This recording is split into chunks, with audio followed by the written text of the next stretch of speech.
जोंनि टारगेटआ जाहैबाय BPF खौ जों बे BTC ओनसोलनिफ्राय माने फोजोबथारनांगौ 2026 आव जि माने विधान सभा जि जोंहा आसाम एसेम्बलि दङ बेवहाय डक्टर हेमन्त बिश्व शर्मा सारखौ फिन आरोबाव गिबि मन्थ्रि बानायनायानो गासिबनिबो थांखि बेवहाय खाम्फा बरगयारिनिबो थांखि बेवहाय प्रमद बर' बिथांनिबो थांखि बेवहाय मानगोनां चन्दन ब्रह्मनि थांखि बेवहाय राकेश ब्रह्मनि आं इउपिपिएल दोलोनिफ्राय जानानै बिराद जेबो बुंनांगौ गैया मानोना गासिबो जोंनि बे भारत देशआव बयहाबो फान्डामेन्टेल राइट दङ आरो बिदिनो गाव जेराव मोजां मोनो बे राजनीतिक दोलोखौ बिथांमोना हमनो हायो बे समाव खाम्फा बरगयारिया बिजेपिआव थांनायाबो जोंनि थाखाय जोबोद मोजां बाथ्रा मानोबा जोंनि मेन इस्युआ मेन टारगेटआनो BPF सोखा गतिके BPF-आ जोबथारनायनि लामायाव थांगासिनो बे खोथाखौ जों थांनाय बारावनो बुंदोंमोन जे BPF-आ फैगौ मार्च दाननि आगोलनो जोबलांगोन दिनै खाम्फा संकर रबिराम संकर दुर्गा दास बर' बेवहाय आरो मसलपुराव सोरबाफोर दंजोबो गतिके बे खोथाया जेबो बेवहाय बिराद गुरुत्व जेबो गैया बिराद जेबो गुरुत्व गैया खालि जोंनि टारगेटआ जाहैबाय BPF खौ जों बे BTC ओनसोलनिफ्राय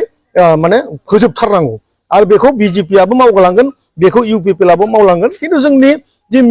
भिजन आगोलनि बे ओरैहाय जे मानगोनां प्रमद बर' सारखौ फिन खेबसेबाव BTC-आव चिफ बानायनाय आरो 2026 आव जि माने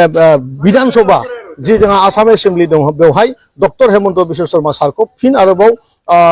गिबि मन्थ्रि बानायनायानो गासिबनिबो थांखि बेवहाय खाम्फा बरगयारिनिबो थांखि बेवहाय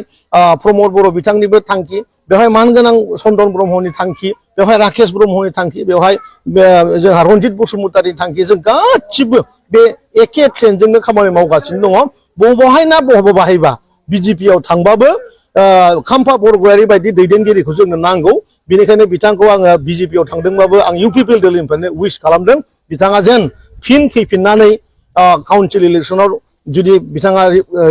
प्रेजेन्ट खालामोबा जाहाथे बिथाङाबो काउन्सिलखौ दैदेननायाव मोजां जोंनो हेफाजाब होयो बेखौ जों खामानि खालामगोन 100% दिनैनि दिनावहाय आरो हाग्रामाजों सोर थाफानो आरो मानो थाफानो मिनिं गैयि अबस्थायाव दिनै BPF-आ दङ दिनै नुदों हाग्रामानि जे BPF-मोन मोनसे समाव गासैबो बर' जाथियानो BPF-मोन आदार कास्टआबो BPF-मोन दिनै नायबाय सासेनिफ्राय सासेनिफ्राय थाङै दिनै हारसिं थाहैबाय आरो जिखिनि दङ बिथांमोन जि लिडारफोर दं रबिराम नार्जारिखौ लानानै दुर्गा दासखौ लानानै हितेश बसुमतारी लानानै बिथांमोनखौ दिनै हाग्रामाया गावनि आथिंजों गादबनानै दोनो आरो दिनै बेराफारसेथिं गोरलै सेंग्राफोर दुष्ट सेंग्राफोर कास्टम बसुमतारी